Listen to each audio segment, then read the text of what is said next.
wag nating patagalin, Nelson, dahil meron tayong dalawang mainit na istorya ngayon. Ano yan? At yan ay tsak inaabangan ng ating mga kababayan.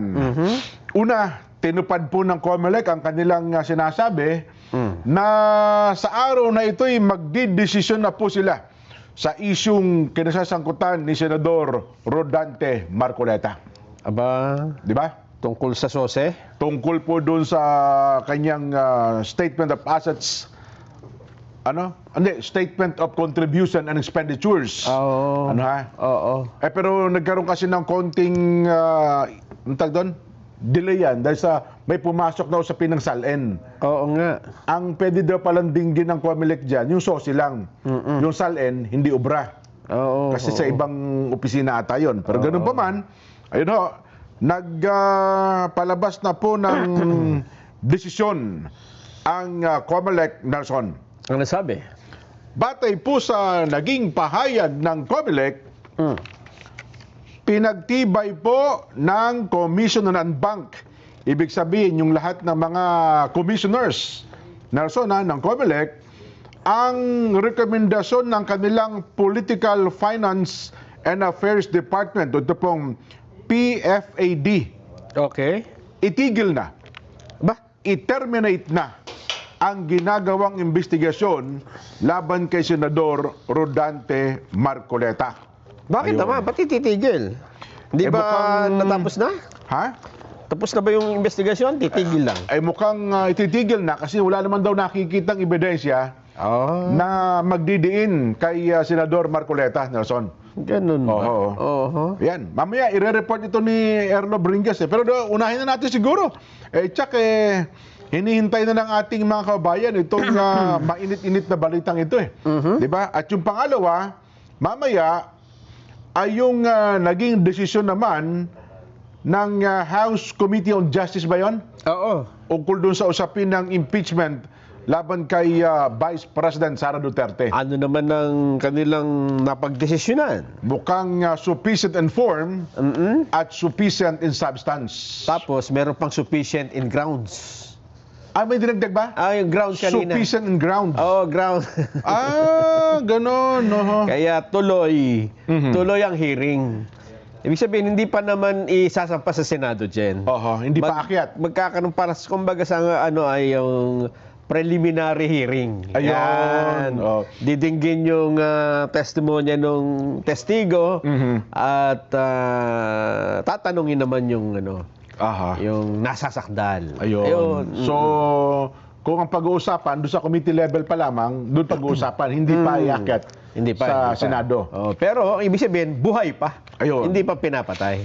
Ito na po, makakapanayan natin ang tagapagsalita ng COMELEC, Nelson. Naku, maikli lang naman, si Attorney John Rex Laudianco. Attorney, napapanood po kayo sa Net 25, napapakinggan po sa Radyo Agila, at live din po sa aming mga social media account. Ako po si Jen, kasama si Nelson. Attorney John Rex, magandang hapon po. Magandang hapon po, Sir Jen, Sir Nelson, at sa lahat po ng taga-subaybay ng ating Net 25. Magandang hapon po. Opo, mukhang nagpalabas na po kayo ng desisyon ukol dito sa issue at kaso na kinakaharap po si Senador Rodante Marcoleta. Sa inyo na nga po manggaling, Attorney, ano ho ba naging desisyon ng ANBANG? Tama po, kaninang tanghali nga po ay tuluyan na po nailabas ng Commission and Bank ang kanilang desisyon sa rekomendasyon po na doon sa ginawang fact-finding investigation. Linawin ko lang po, dito po sa nababanggit nating usapin, wala pong kaso si Senator Marcoleta dito. Ang ginawa po ng COMELEC dito ay nag-initiate ang sarili, motu proprio na fact-finding investigation. At ito po yung naging rekomendasyon. So lumalabas po kasi batay sa fact-finding investigation na yan, batay na rin po sa naunang interview ni Senator Marcoleta sa isang programa, inamin po niyang may tinanggap po siyang mga contributions, ngunit hindi niya po ito dineclare sa kadahilanan po na sabi niya ay hindi po pumayag yung mga contributor. So ito po yung nagbunsod sa COMELEC para po siya i-issue ng show cause order sometime in November, nag-schedule ng hearing sana ng December, nauwi po ng January. So ang kinalabasan, ayon po kasi sa Section 109 ng Omnibus Election Code, obligado ang lahat ng kandidato na ideklara ang lahat ng kanilang contribution na tinanggap, pati na rin ang gasto sa isang statement of contributions and expenditure. Dapat Opo. yung pagkakadeklara po ay totoo, buong pangalan, sirkumstansya, petsa, magkano at iba pa. Lumalabas po sa puntong ito, meron pong hindi nagawa si Senator Marcoleta. So ang Opo. susunod na tanong, dahil nga hindi po niya natupad ng buo yung Section 109. Hindi naman po sa hindi natupad lahat, kundi may parte na hindi natupad. Opo. Ano ngayon ang kalalabasan nito sa batas?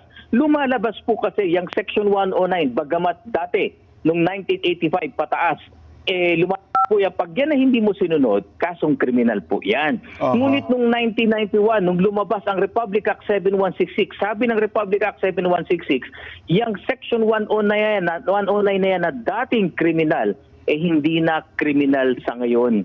Wala Aha. ng kasong kriminal. Repealed na yan sa pagiging election offense. So ano po ang kahihinatnan nito? Pagamat sabi ko nga po, hindi tahasan, buo at kumpletong natupad ni Senator Marcoleta yung regulasyon ng 109, ngunit wala po siyang nilabag na batas na kasong kriminal. At doon po nagtatapos sa parte niya yung investigasyon kung meron bang kasong kriminal o wala. Ngunit sa isang banda, dalawa po kasi ang naging kinahinatnan Opo. ng pag-aaral ng PIFAD. Doon naman sa nagbigay ng contribution, malinaw din po kasi sa Omnibus Election Code, sa Section 98 naman, lahat ng mag-aambag, magbibigay, magdodonate, magko-contribute sa kandidato, ay dapat mag-report din sa COMELEC ng anumang uri, halaga, petsa, detalye, pangalan, pati address niya, di pa pa. Sa pagkakataon pong ito, hindi sumunod yung 3 tao na nag-donate ng almost 75 million pesos kay Senator Marcoleta. Mhm. Next question, napatunayan na natin na hindi nila sinunod, hindi nila tinupad, wala pong report eh. Ano ang mangyayari? Malinaw po sa ating umiiral na batas na nananatiling kasong kriminal, nananatiling election offense, itong parte ng obligasyon na to ng mga contributor o donor. At dahil po dyan sa ikalawang bahagi ng rekomendasyon, inuutusan po ang PIFAD na pagsampa ng kaso sa COMELEC Law Department laban dun sa 3 contributor ni Senator Marcoleta na hindi nagdeklara. So yan po ang kinalabasan ng ating resolusyon. Ayun. So sa part ni Senador Marcoleta, wala pong election offense na nagawa siya. Wala po. Dahil malinaw na malinaw po yung 71, Republic Act 7166, hindi na kasong kriminal ang hindi pagkakatupad sa Ayun. Section 109 ng Omnibus Election Code. Aha. So yun bang tatlo ay lumalabas sa sila po yung nag-contribute? Ganun po ba ibig sabihin? Tama po kayo, yung nagbigay po ng almost 75 million pesos. Sila po ngayon ay may kakaharapin sa COMELEC Law Department dahil po magsasampa ng complaint yung aming PIFAD. Huwag naman din po sila mag-alala kasi Opo. meron pong due process. Ito po yung preliminary investigation, parang piskal.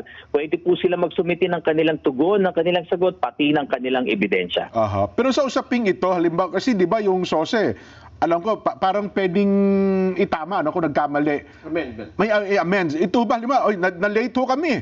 Hindi namin naipasa, hindi kami. Pwede bang parang late ang kanilang pagsumite ng mga dokumentong dapat nilang kailangan patungkol sa 3? Hindi naman po, opo. Sir Jen at Sir Nelson, hindi naman po siguro maituturing na late, ngunit yung Aha. correction, yung pagtatama ay obligasyon po yan, nananatiling obligasyon po yan. Ayun. So pwede pong maitama po yan. Opo. Aha. Nelson? Kaya lang may deadline yata yun parang 6 months lang after After tama ba? elections? May deadline po ba yun, attorney? Opo, wala naman pong hard and fast rule na kailangan sa loob ng 6 na buwan. In fact, kung titignan nga po natin yung umiiral na mga panuntunan, dapat yan not later than 30 days after the elections, kumpleto na, wala nang pagbabago. Ngunit wala rin naman pong nagsasabi na hindi maaring i-correct Ayun. pagtatama doon po sa nauna ng isumite po dito. Ayun. So yun pala ang malinaw. Ano? Sa bagay, yung SALN, pwede nga daw i-amend dyan Oo. Sabi ng Supreme Court noon Oo. Pero ito po ba, attorney, ay... kasi ang tingin nila dito, parang bagong panuntunan nito. Parang gumawa kayo ng bagong guidelines sa SOSE, attorney. Anong masasabi po ninyo?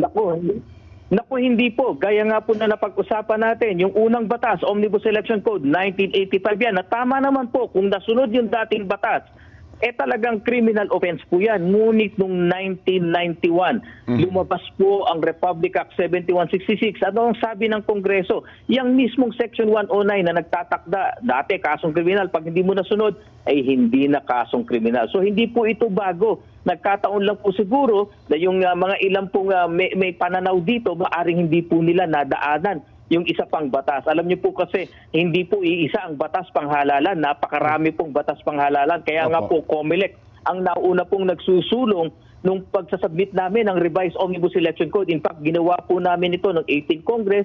Hindi po naging batas. Ginawa namin muli nung 19th Congress. Hindi rin po naging batas. Hindi po kami mapapagod. Itong 20th Congress, muli po namin isusulong ang pagre-revisa sa isang makabagong Omnibus Election Code po. Ngayon, dito pala lumilitaw na may obligasyon ang mga campaign contributor na sila ang magdeklara para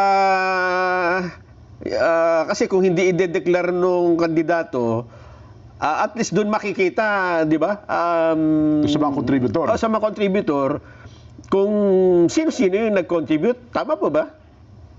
Tama po kayo at may isa pa pong aspeto yan kasi pagdating sa buwis. Alam niyo po kasi kapag ang contribution, pagbibigay ng anumang bagay na may halaga ay gagamitin sa kampanyahan. Yun po yung layunin talaga. Wala pong buwis po ito. Hindi po mabubuwisan ito. Ngunit kung tatanggap po sa ordinaryong kalakalan sa pang-araw-araw ng isang contribution, may tuturing po yung donasyon at meron po tayong tinatawag po na donor's tax, may buwis po yan. Siguro isa po yun sa dahilan kung bakit ang batas natin na nagre-require na pareho, yung tatanggap at yung magbibigay ay kailangang may deklarasyon.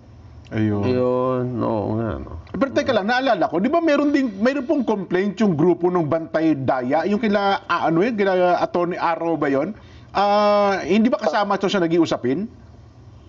Hindi po. Dahil po ito po ikaka-endorso pa lamang ng ating Office of the Ombudsman. Ito naman po ay diretsong kasong kriminal. Ayoko pong i-preempt ang aming COMELEC Law Department dahil magsasagawa pa lamang po ng preliminary investigation. Ngunit kailangan din po nating i-distinguish ano ba yung kinakaso doon. Dahil ang tanging jurisdiction po ng COMELEC ay para sa election offense. Kailangan malinaw po yan. Kung ang isang bagay po na isinasampa ay hindi election offense, halimbawa po ay katulad ng ibang kasong kriminal na na-define sa Revised Penal Code o kaya po yung katulad sa ibang salin, ibang ahensya po ang may jurisdiction po dyan, hindi po ang COMELEC. Yun bang sinampa nung Bantay Daya? Hindi ba sa COMELEC nila inihain yun? Dalawa po, may nauna po sila sa COMELEC at meron pong inendorso pa ang Office of the Ombudsman. Ngunit sa pauna po, parang may kasama po sa alegasyon nila na perjury o yung hindi pagsasabi ng totoo. Meron pong ikalawa doon na patungkol sa SALN po. Parang ganun po yan. Ayaw ko pong i-preempt dahil ongoing po ang preliminary investigation dito. Basta ang nililinaw lang po namin, malinaw po at limitado ang jurisdiction ni COMELEC patungkol lamang dapat sa election offense. Opo. Attorney John Rex, maraming salamat at nalinaw niyo po itong bagay na ito. Magandang hapon po. Maraming salamat po. Mabuhay po kayo. Mga kaibigan, ang tagapagsalita po ng COMELEC, ang ating nakapanayam, Attorney John Rex Laudianco. Nelson. Ayun. Kaya kailangan, bago ka magsalita dyan, dapat alam mo muna lahat ng mga batas luma at bago no? Oo, kasi kung alam mo yung luma lang, hindi na pala offense yun. Na-repeal na pala yung batas na yun. Ang tagal na. Oo, 1991 na pala, no? Oo nga. Pero kailangan mo pa rin ideklara dahil para naman doon sa mga contributors mo. Diba? Ayan. Oo. So, yan, nilinaw natin, sa panig po ni Senador Dante Marcoleta, hindi siya wala siyang nalabag na election, nagawa na election offense. Ayun nga. Ayun. Oo. Okay na. Paano mo lalabigin ng batas na wala naman pala, no? Kasi parang hindi matanggap ng iba kasi nag-design na sila.